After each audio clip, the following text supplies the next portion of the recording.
Good day, esteemed viewers. I am Solape Taiwo, a 500 level law student of Olabisi Onabanjo University and an undergraduate intern at HARLEM Solicitors. In this video, I will be discussing what is meant by quality of service and the provisions of quality of service regulations.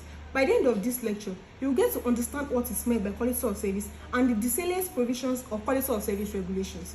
To start with, the Nigerian Communications Act (NCA) 2003 is a regulatory instrument that is governing telecommunication in Nigeria, and it provides for the Nigerian Communications Commission (NCC) under Section 3 of the Act.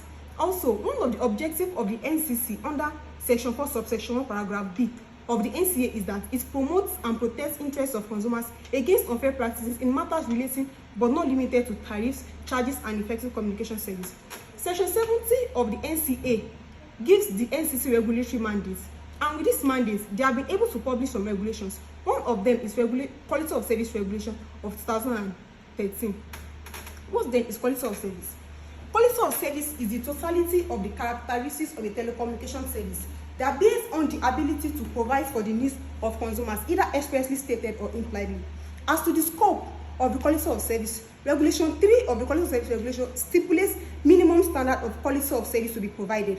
Section 104 of the NCA provides that all service providers shall meet with the minimum standard of quality of service provided by the NCC.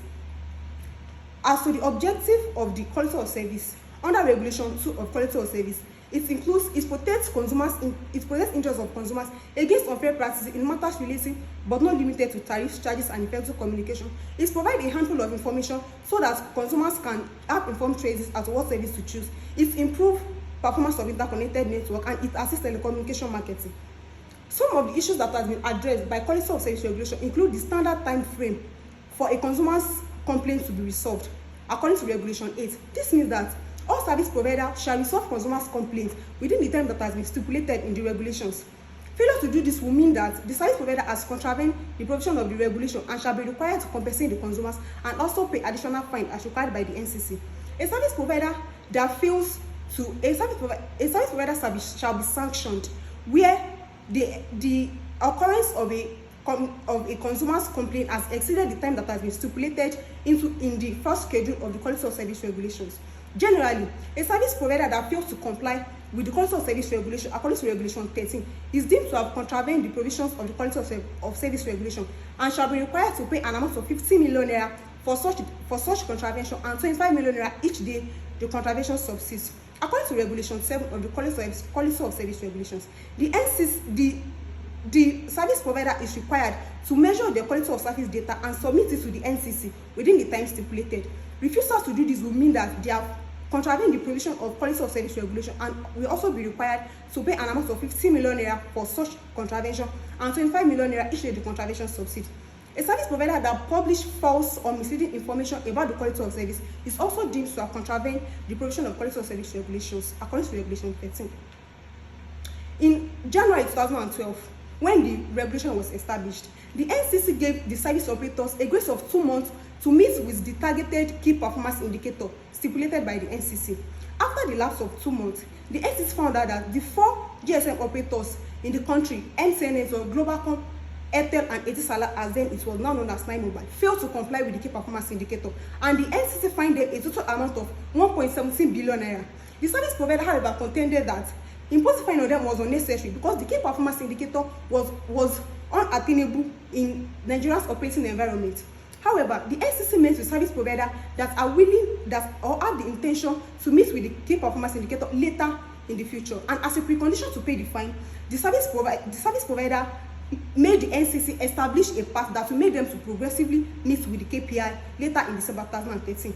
In March 2013, the NCC fined the MTN network a total amount of 90 million naira because they failed to comply with the quality of service regulations.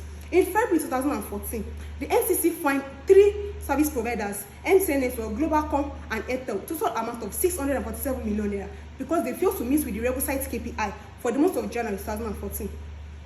The NCC has, however, been criticized because they keep imposing fine on the service provider instead of actually compensating the users of all those services to compensate them for poor quality of service.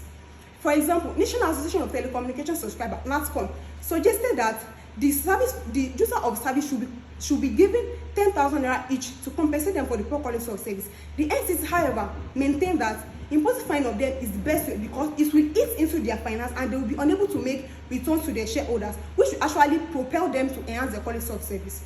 On the face of it, while the compensation idea seems to hold merit, the NCC method seems to be the best way to provide remedy for the issue of poor quality of service, because the interest of the general public is to actually improve quality of service and not to distribute compensation. Finally, the NCC is at the discretion whether to impose fine or to distribute compensation. Anyone it deems fit to be in the interest of the public and to support and improve telecommunication industry. I hope I have been able to enlighten you as to what is meant by quality of service and the provision of quality of service regulation. For more information, visit our website at www.harlemsolicitors.com. Thank you.